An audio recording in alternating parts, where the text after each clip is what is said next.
All right, this is Matthew with Padres.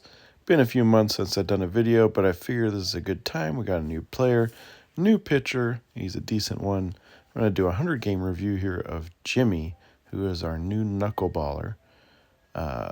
If you haven't seen already, his gimmick is that depending on the order of pitch types you use, his knuckleball gets bonus stats, including plus spin for using fastballs.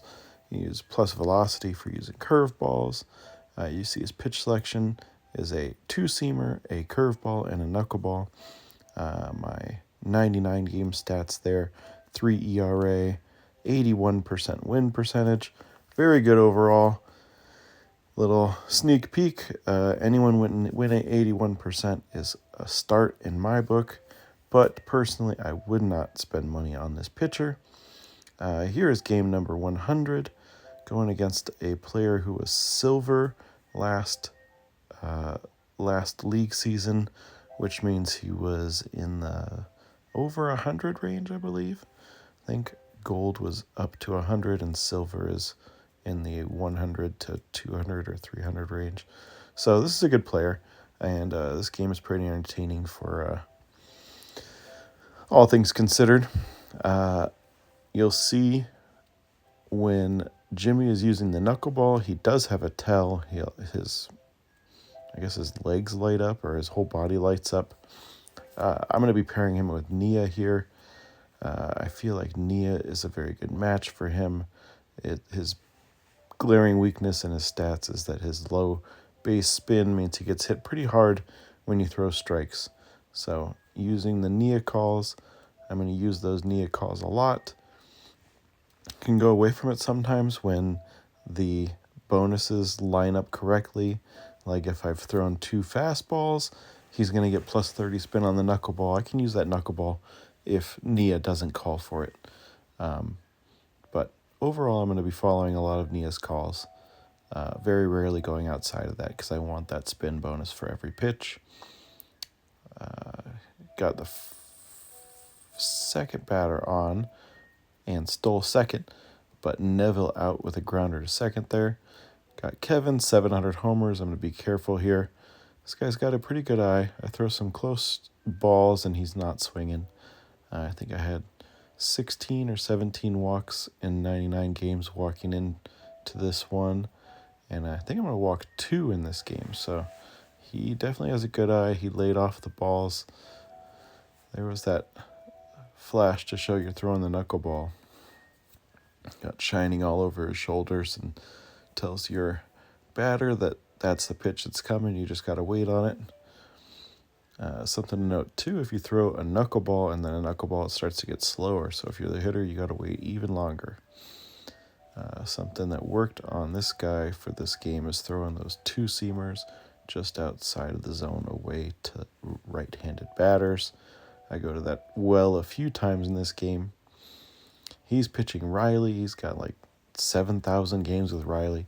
I was expecting a battle here because Riley, even though he's been nerfed, is still pretty tough paired with Matthew. I mean, not as hard as it once was, but you still see some of the top players like Kazu and others using the Riley and Matthew or Riley and Nia combos. Got my leadoff batter Neville going here, just outside of the zone. Very hard to lay off those boosted fastballs just out of the zone, especially if you like on the arm side. You got me to swing at a ball there. Easy ground out to third. Got Hammer to go.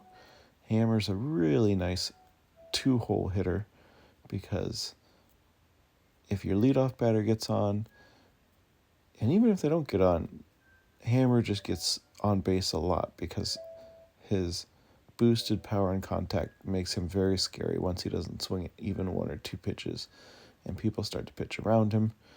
Just missed the home run there, a little late. That thing went a long, long way. No boost swing here, though, so he's going to go after me, and Hammer just gets a single up the middle. I'll take it. Next up, we got Gibson, easily my most powerful hitter. just out of the zone there. It's a tough one to lay off, but Gibson muscles it over the shortstop. Got Kevin. Kevin is so dangerous, but my Kevin's in a bit of a slump. I think this game was last week, and I still have not hit 1,000 homers. It's only 3 away. I've gotten quite a few walks, but I just cannot get that homer to get him up to 1,000. 2-0 count. And that was a good swing, and it's a not easy fly out to right, but warning track fly out to right. Kind of felt like that one should have been a homer to end this game. Wilson to bat now. Takes away 2 of Riley's pitches. He can only go to his 2 sliders unless he really wants to risk getting something hit a long way. He starts out with 2 strikes. That one I reviewed after the game looked like it actually was a strike. The pitch result tracker there says it was just above the zone. I don't really believe that. I think I took a swing at a good strike there. But we're going to the top of the 10th. Pitch into his Wilson. Something I like to do, throw those fastballs out of the zone. You will occasionally give up singles on those, but it's usually not much worse than that. And sometimes, like that, you can get swings on those balls, and they'll just turn into outs. Once again, he's laying off those very, very close balls. Even that one, knuckleball, he was taking the whole way. But he's got a weak hitter up here now. Ryan, I'm trying to get him to still swing at a ball. I don't want to muscle one through here when it's in the zone. Laying off those pitches, and then he finally went after one. Start this double play. Catcher to first base. Matthew to bat. I'm feeling pretty good now. But this at bat is not going to go my way. Lays off that low knuckleball. Curveball up and away. He finally swung at a ball. 2-seamer inside. And he just timed it well enough that it goes through up the middle. 2-run score. Not looking good for me. Riley batting now. Knuckleball for a strike and grounded out to second there. That's what you hope for with that Nia boost. Now I got to score 2 here, bottom of the 10th. And it's the garbage part of my lineup. Durant has a little bit of pop still, but then I've got Ryan and Nia and Jimmy all batting at the bottom half of my lineup. Not feeling great about this, but we never give up, because if you stay consistent, swing it only strikes, not balls, good things can happen. Laying off these close pitches at 1-2 count, 2-2, and then I think I took a good swing there and got nothing.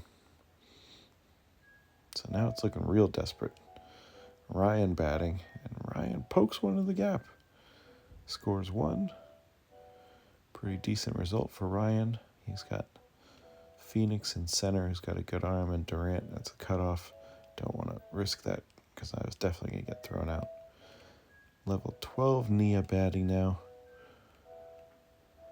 Laying off that high fastball, another good pitch. Very tough to start laying off these.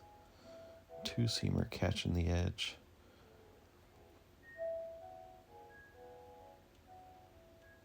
Slider just outside. And that slider's in, and I took a great swing. And Gina at short ranges back and cuts off that single for an out. Jimmy batting now. 0-1 count. This one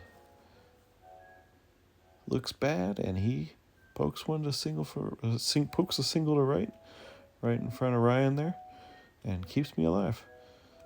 Neville batting. I have a good average with Neville, but I think I press a little in this at bat. Let that strike go by, and then I start taking bad swings just outside and swinging for a foul, and just outside swinging for an out. Did pretty well leading up to that, and that was disappointing at bat. But it is what it is. I'm back in this tie game, 0-0.